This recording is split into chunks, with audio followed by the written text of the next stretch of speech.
All right, so let's start today with a recap of one statement that was said in part one, and that was authenticity alone doesn't guarantee success, but inauthenticity does guarantee failure. Guys, that's such a huge thing, especially when communicating with people, because people can sense uh, when you're not being authentic, and especially in a leadership role, that's a huge thing to actually be yourself and to open up so that you have the ability to impact and influence people.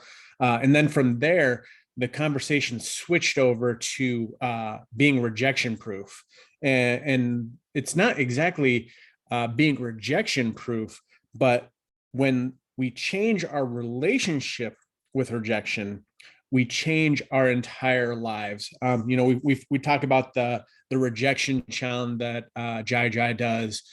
He did that whole 100 days of rejection on YouTube. And it's one of those things that when you get comfortable with hearing no, we talk about the book Go for No. Once you get used to that, and it reframes the way that you look at rejection, you almost become I guess you would say Superman or Superwoman, because of the fact that it just bounces right off of you. It says successful people know they're going to get rejection. And then when rejection comes, it's not as hard and you don't take it personally. I think that's the hardest part when people get started in this business, they take rejection personally. When somebody says no to them, they feel like they're being told no to them as a person. And what Stephanie always says is it's kind of like when you ask somebody if they want mustard on hot dogs and they say no, you don't get upset. It's the person doesn't like mustard. So when you get a rejection or you get told no, don't take it personally. It could be that that person is having a bad day. There's some undisclosed thing that they're not telling you that's causing them to say no. They're not rejecting you. They're rejecting either the offer or the statements of things that you're saying. So make sure that you change your relationship with rejection. It'll help change the way that you view going towards things. She said, be a brave one. That's one of the things that I think most people are so afraid of rejection that they don't even step out and ask.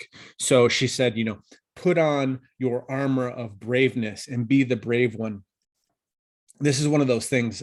If we talk about fears, one of my greatest fears is the getting to heaven, and when you go up to God and you see that version of yourself that you could have been, that you have no idea who that person is because they're so much differently than you. And Jamie said, don't get to heaven and only do 50% of what you're capable of. Because when you get to heaven, you want to show God and say, hey, look, I did everything that I could with all the things that you gave me. These are the things that I did. I didn't leave anything on the table. Your journey is going to be filled with so many rejections. You just have to know that it's going to happen. And that's one of the strengths of being a leader. So now that we've told you, now that you're aware that it's going to happen, it can't affect you as much. You can push through, you can go through now because of the fact that you're prepared for it. Goal number one is that you got into business for yourself. You're an entrepreneur now. Goal number two, stay in business. That's it. Do everything and anything you can to stay in and grow your business. In Jay Glazer's book, he talks about this whole topic, and it's a whole chapter in his book, Unbreakable, called You Never Know What's Around Next Tuesday. And this is kind of like a habit of getting into a thought process of, today may be bad, but you don't know what's around next Tuesday. So stay at your business until next Tuesday, and then the next Tuesday, and then the next Tuesday, and the next, until you string enough Tuesdays along that you look back and your business is completely different than where it was when you started feeling bad about the business. So make sure that you're always focused on that point in time where everything feels like it's bad, everything's falling apart, just know that there's something new around next Tuesday. But don't just stay in, fight for it. That was one of the things that was so important is you may be in business, but are you fighting for your business? Said the other thing is trust your knowing over the knows. That's why we talk about all the time. It's so important to understand your why, because your why will push you through the no's. If you know deep down in your heart, that's kind of where Stephanie and I were when we were going through bankruptcy and going through all those things.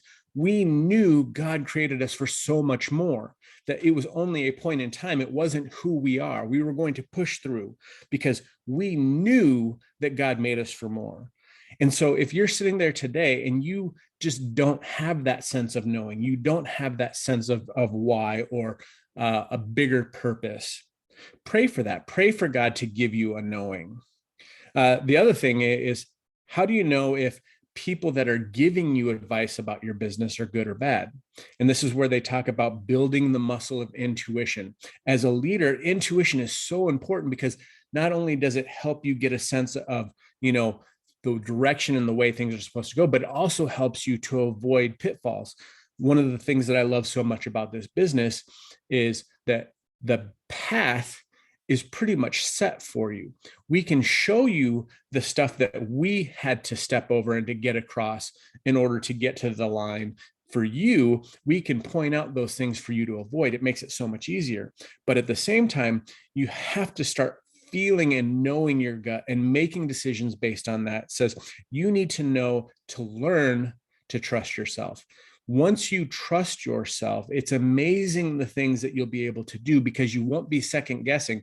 Will you be right 100% of the time? No, they even said you may be getting it wrong 25% of the time, but those 75% times that you move and you make decisions on, they will cause you to be pushed further forward than if you hadn't made a decision at all. One of the things that I talk about all the time is praying for discernment. Just like when you're praying for knowing, pray for knowledge, wisdom, and discernment.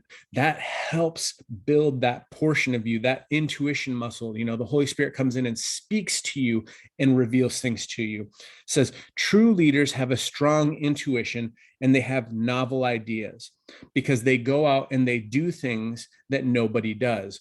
We talk about the 4-minute mile barrier. Nobody thought it was possible until it was done. And then once it was done, everybody thought it was possible. Same thing with what you're doing. You may be the first one in your family to step out of the employee mindset and go out and try and do something. Guess what? That's going to come with a lot of opposition because you're doing something nobody in your family has ever done before.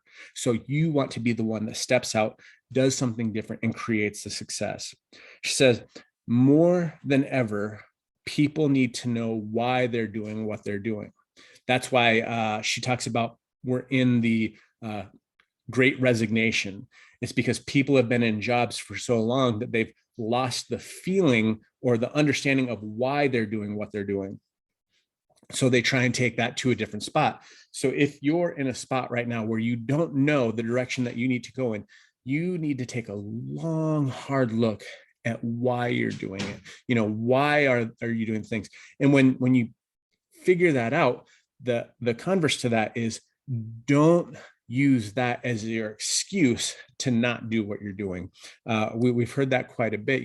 People get into this business because they want to have more time with their kids and they want to spend more time with their family. And then all of a sudden they use I've got too much time with my kids and I have all these things that I need to do, that it all of a sudden becomes an excuse. So don't let your reason or your why become the excuse for what you're doing. And then lastly, the thing that I want to touch on, because this was such a huge point, you were not born to compete with anyone. You were created and born to reach the highest potential that God made you for. Guys, that's huge. You are one of one. You weren't made to compete with anybody. You were actually designed to compete with the highest version of yourself. Guys, I hope this helped. Go back, take a look at your notes, chat about it, put it in the comments, share it with friends. If you know somebody that needed to see this, share this with them. Guys, go out, make it an amazing week.